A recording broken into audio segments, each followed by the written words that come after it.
Max, is there any chance Boston can extend this series? Yeah, there's a chance. Sure, there's a chance. I like Cleveland to win and close it out, but I think there's a chance Boston can get one more game. Why do I say that? First of all, they've shown a lot of pluck in the last couple games on the road at Cleveland, right? I mean, they came all the way back where they were being slaughtered after being slaughtered in the first game, and then an avalanche in the second game. It was like there's no chance. Then in the third game, they're losing big again, and they come all the way back to win that game.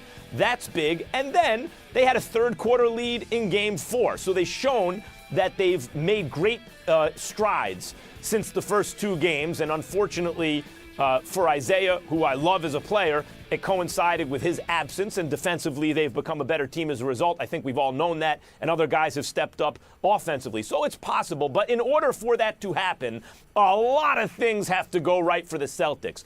All those bench players and Marcus Smart and Olynyk and all these guys, all their shots have to be falling. The bench has to be productive. LeBron has to have another off night and then also not come alive in the fourth quarter. Like, LeBron couldn't have played much worse or looked much slower or worse, and he may have been sick, and that makes sense, in the first half of game 4, right?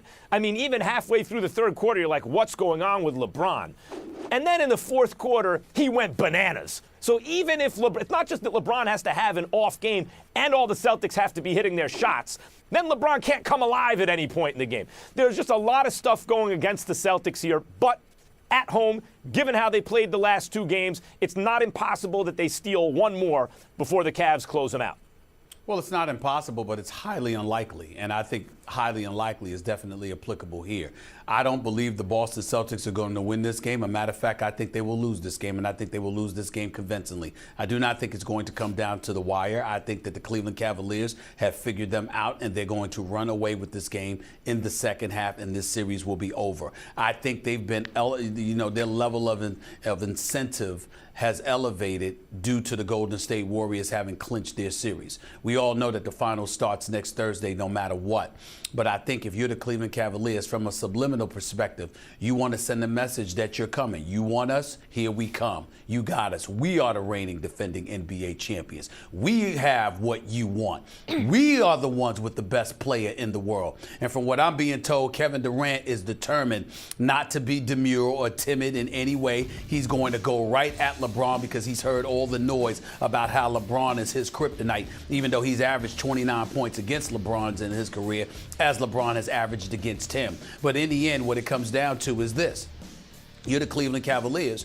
You want to make sure that you send the message that here you come, because Golden State's waiting. And I think that when the Boston Celtics are a team in your way, challenged offensively without the services of Isaiah Thomas, although much, much better defensively, I think if you're the Cleveland Cavaliers, you figured them out, and as a result, you'll be better prepared for them than you certainly were for Game 3, and obviously were to a lesser degree for Game 4. I think they close it out, and I think they win by anywhere from 15 to 20 tonight. Well, you're right about them likely winning. We're on the same page about that. And you're even right about their motivation. And they're the better team. So, as I said, things have to go wrong for the Cavs, and things have to go right for the Celtics in order for the Celtics to squeeze like a victory out at Boston in this series right now and extend it to 6 games where they would surely lose. I mean, they ain't taking this to 7 games. But I actually think the Celtics are more motivated than the Cavs right now, Stephen A., because think of how they were perceived, the Celtics, after Game 2. It's over. They're not close. People like you and I who were like, hey, maybe the Celtics are a year away, could be. Other people were saying, depending on who they get in the offseason, depending how LeBron looks next year, maybe it could be this. We're saying, oh, no. They're not a year away. They're far away. In fact, they have to consider the construction of their roster even. That's how far away they are. They're being humiliated by this Cavs team at home. Worse in the Game 2 than in Game 1. Game 2 was actually the worst playoff beating, especially in a conference finals, I can remember watching in my lifetime. It was at one point the Cavs were a play away. They didn't get there, but they were a play away from making it 70-something to 20-something. Think about that in an NBA conference finals. And so it was like, that's it. The Celtics' future looks very different than we thought. Danny Ainge needs to reconsider all these things. And then Game 3 happened. And Game 3 showed you what they could be defensively without Isaiah. They have all this stuff coming in the future, not only the number 1 pick, but the Nets pick next year. Who knows? That could be the number 1 pick. They have all this draft talent stocked on their roster. Maybe they want to move some of it, get something better. They have Isaiah to a very cheap deal. He could also be used on the trading block if they want. They have all this stuff, and they came back on the Cavs, and they made Game 4 interesting for much of it. If they can somehow win a Game 5 and take it to Game 6, or even lose a close one, in other words, they're very motivated to play their very best, even maybe beyond normal, then the future of the Celtics franchise will be perceived, even by the Celtics, as much different than if they get their butts kicked in Game 5 and Game 3 just looks like an aberration, right? Like, it's a big, big difference in terms of the fortunes of their team and franchise and the way they view themselves. So I actually think the Celtics are more motivated than the Cavs right now.